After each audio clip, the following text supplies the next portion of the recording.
Assalamualaikum teman-teman, perkenalkan nama saya Muhammad Masun dengan NIM 21050056033. Saya dari kelas manajemen C6. Saya membuat video ini untuk mengisi tugas video dari Bu IA, yang di sini saya akan membahas materi tentang standar emas. Nah, untuk penjelasan yang pertama, saya di sini akan menjelaskan tentang pengertian sistem standar emas.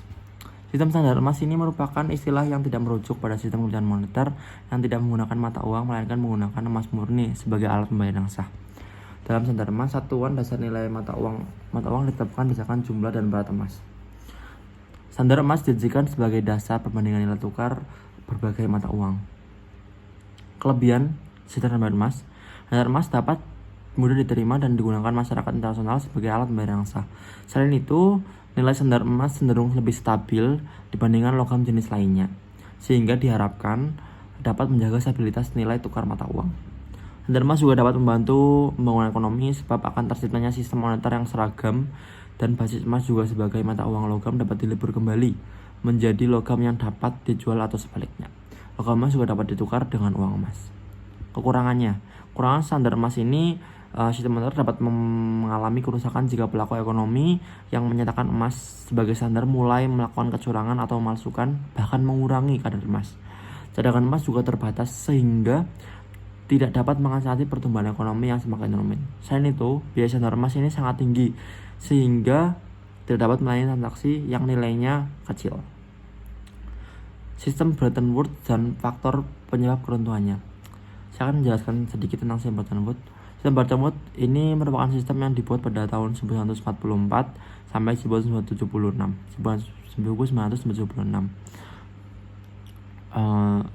Ini adalah sebuah sistem perekonomian dunia yang dihasilkan dari sebuah konvensi yang disediakan di Bretton Woods, New Hampshire pada tahun 1944. Konvensi ini merupakan produk kerjasama antara Amerika Serikat dan Inggris yang memiliki beberapa fitur kunci yang melahirkan 3 institusi keuangan dunia, yaitu ada Dana Moneter Nasional, Bank Dunia, dan juga Perdagangan Dunia. Sistem Bretton Woods ini dibentuk dalam rangka untuk menyelesaikan pertarungan yang terjadi antara otonomi yang dimiliki oleh domestik dan stabilitas internasional. Tetapi dasar yang terdapat dalam sistem otonomi, kebijakan nasional, dan nilai tukar tetap, dan kemampuan untuk mengubah mata uang satu sama lain menjadi bertolak belakang. Tujuannya itu untuk mendorong tarif dan hambatan lain dalam perdagangan internasional, dan juga menciptakan gerakan ekonomi global untuk meminimalisir konflik ekonomi yang terjadi di antara negara-negara, yang salah satunya bagiannya adalah untuk mencegah terjadinya Perang Dunia II. Keruntuhan sistem Bretton Woods. Bretton Woods ini bubar pada tahun 1976 setelah beberapa negara Eropa mengalami hancuran ekonomi, sehingga tidak lagi bisa menjadi partner perdagangan Amerika Serikat. Di samping itu, prosesi ekonomi dunia yang berlangsung besar-besaran pada periode waktu itu telah mendorong negara-negara dunia untuk mengedepankan kepentingan nasional dan defit. Terguyurnya menciptakan dolar melebihi kapasitas emas yang dimiliki. Akibatnya terjadi krisis kepercayaan masyarakat dunia terhadap dolar AS. Hal tersebut ditandai dengan penukaran dolar yang secara besar-besaran oleh negara-negara Eropa seperti Prancis, seperti Prancis dan lain sebagainya. Pada masa pemerintahan Charles de Gaulle, negara yang pertama kali menentang hegemoni dolar adalah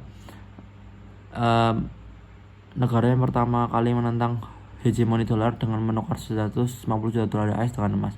Dengan emas ini kemudian diikuti oleh Spanyol dan menarik 60 juta emas. Dengan praktis cadangan emas di York berkurang secara drastis. Ujungnya secara sepihak Amerika membatalkan Bretton Woods melalui dekret Presiden Nixon pada tahun 15 Agustus 1976, yang antara lain OECD tidak lagi menjamin dengan emas. Selanjutnya materi contoh itu ada Optimum Currency Area atau OCA, adalah wilayah geografis di mana mata uang tunggal dapat menciptakan manfaat yang